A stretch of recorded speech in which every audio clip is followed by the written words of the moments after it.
The top 3 reasons to leave your abusive spouse. Her 3 reasons for leaving her abuser. I thought these were right on. I want every abused spouse, wife or husband, to hear her reasons for leaving. So here's what she says. And of course, I'll sprinkle my comments in as I always do. I can't help myself. Dr. Clarke, although this has been the most challenging and in some ways emotional and sad month of my life, I wanted you to know that I have found so much comfort in this season. I am breathing for the first time in a long time. When you leave your abuser, it's a massive relief, and frankly, it should be. He's not feeling afraid, she says, put down, confused, demeaned, scared. That's how abusive people live. Abused people live. I didn't think I would be able to follow through with your steps. I felt weak and afraid of what the future may be. Boy, leaving is incredibly hard. It is. That's why I wrote the book, to give you a clear plan. Still hard, but doable. She says, I was afraid of people's opinions and even of exposing her husband's sin.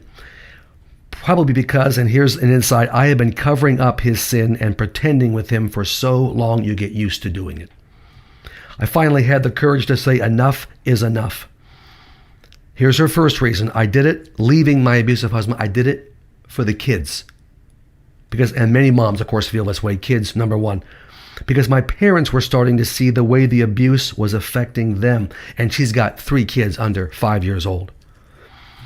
Staying with an abusive spouse damages your kid. Here are my comments. Damages your kids.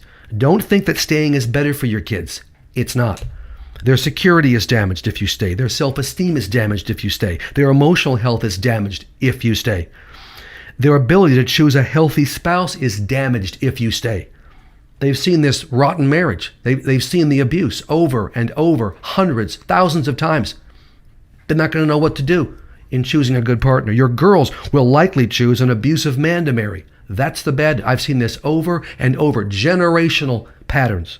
Your boys will likely be abusive husbands. Why? Because that's their dad. That's their model. You can't overstate the importance of the modeling of a dad. That's the first reason. She did it for her kids. Second reason, she says, I did it for my husband. Yeah, I agree. Because it was not loving him to enable him to continue abusing me.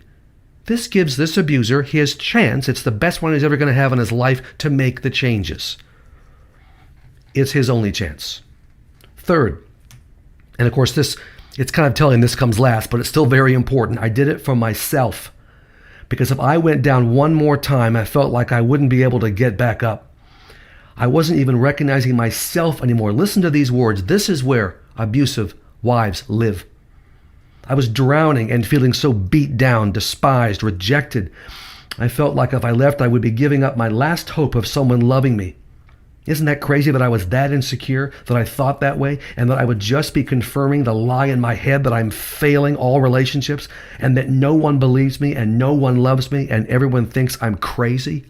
That's how the mind goes when you stay long enough with an abuser. And by the way, just so you know, I have her permission to share at least portions of this. Of course, no identification. God does not want you to be destroyed.